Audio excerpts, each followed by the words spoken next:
Magandang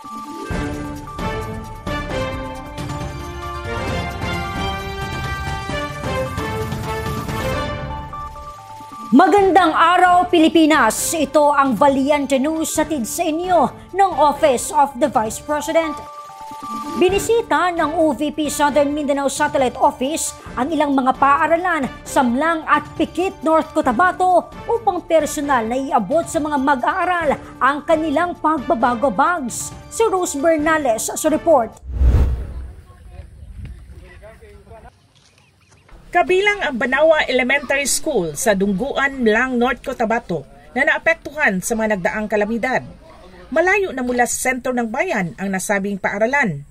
At upang makarating dito, kinakailangan pang maglakad at tumawid sa ilog. Yung mga bata, kung makikita natin, nandirito sila ngayon sa labas dahil po yung paaralan natin ay binabaha. Meron po tayong mga classrooms na hindi nagagamit dahil binabaha. Mahigit 10 minuto naman ang biyahe mula sa pantalan ng Barangay Paido, Pulangi, Pikit bago marating ang Mapagkaya Elementary School. Nasa gitna ng ilog ang paaralan at nakaharap ito sa bayan ng Datupiang, Maguindanao del Sur na naging sentro noon ng bakbakan sa pagitan ng militar at pinaghihinalaang teroristang grupo. Ngayon, binabaha rin ang paaralan tuwing umuulan at kung umaapaw ang tubig sa nasabing ilog. Ulahi alahang learning kay naadjud ni sa last mile school, and then night time na nana sila sa verge sa ilahang makatuon na gud sila, pero naay mga natural calamities like baha. Pwede dili pud ni adlaw-adlaw makaadto diri. Gusto ko maging pulis. Gusto ko maging teacher. Sa kabila ng mga hamon, patuloy ang pagpupursiging mag-aral ng mga bata kung kaya't minarapat ni Vice President Inday Sara na suportahan ang kanilang mga pangarap sa pamamagitan ng pagbabago campaign.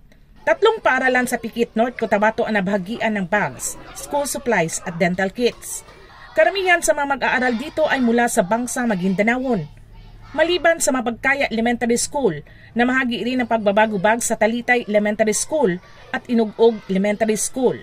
Assalamualaikum warahmatullahi ta'ala wabarakatuhu. In behalf of Talitay Elementary School, thank you so much BP Sara sa ibinigay niyo pong mga bags and school supplies para sa aming mag-aaral dito sa Talitay Elementary School.